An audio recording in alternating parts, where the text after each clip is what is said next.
scholars. Hey, here is our final review, part 3. Yay! This also is a very simple lesson. Imagine that I have a single block. This is a smooth surface, frictionless. And then here's a little rough patch. Okay, so it's got some friction.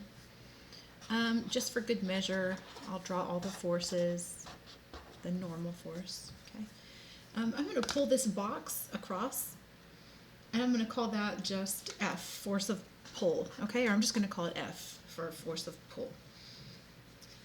Then all of a sudden, I pull my block with the same force F across this little rough surface. If I'm pulling across this rough surface, we expect that we've got a force of friction going the opposite way, right? Friction here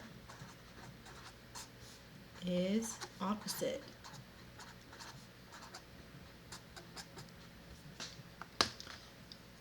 Really quick, how do we know that? I know, first of all, if there's no force going opposite of that one, this force of the pull equals the net force.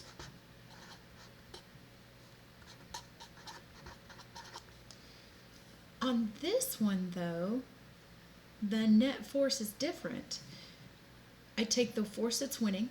Okay, that's the green force. I'll say the force of the pull. Then I have to subtract the other force.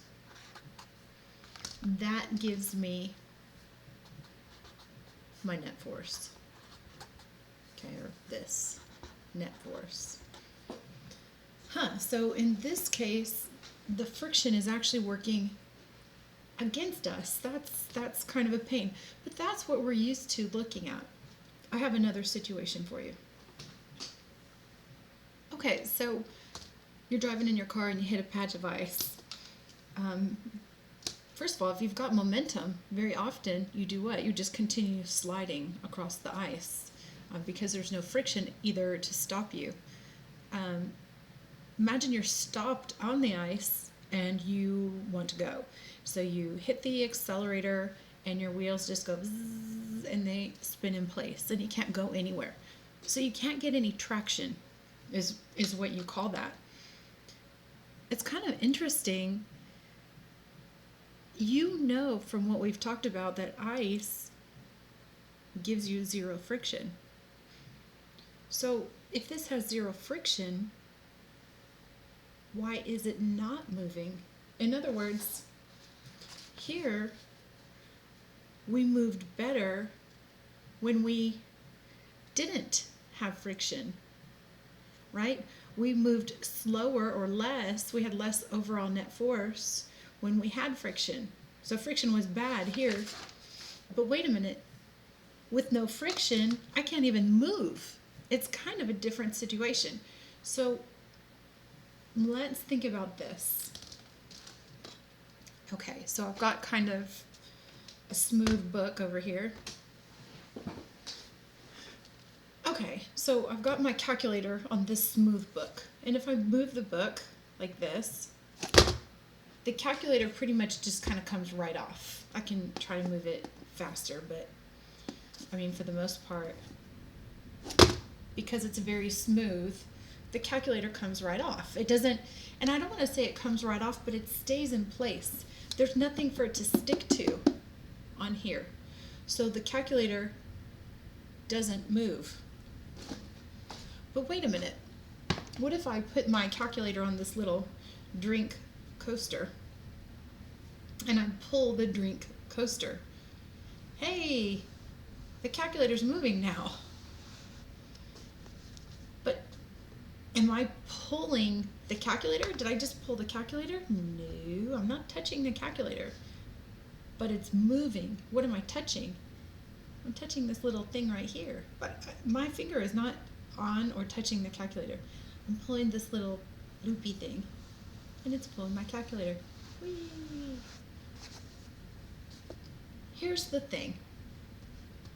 Sometimes friction is your friend. If I didn't have friction on this calculator, what would it do? Wouldn't do anything. Kind of like your car. With no friction, it can't go anywhere.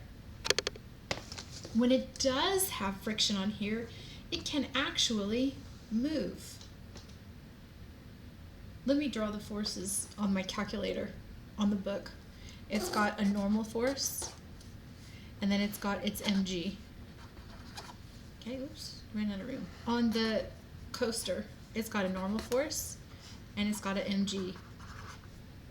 It's the same, okay? The normal force and mg is the same for the calculator on the book as it is on the rough, loopy coaster, okay, my drink coaster. So why then, it doesn't move here, that's fine. Why does it actually move this way? Something has to make it move, and it's not the force of my pull, because I am pulling on the loop, not on the calculator. I am not touching that calculator. What is touching the calculator? The rough, loopy thing. And guess what? What is that force that's pulling it? What? It's actually friction. That's your static friction. Friction is actually your friend right here. So when you're in the back of a truck and the truck speeds up too fast and you go back and you slip and slide in the bed, that's because you don't have enough friction. So believe it or not, friction can be your friend, and friction can be in the direction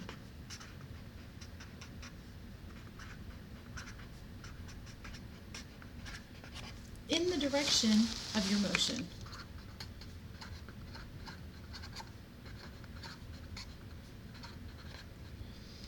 Unlike, right, this situation, here friction is in the opposite direction. Okay, that's fine, it's working against us. But hey, friction can actually be your friend sometimes, and that's okay, and that's important to understand for your exam.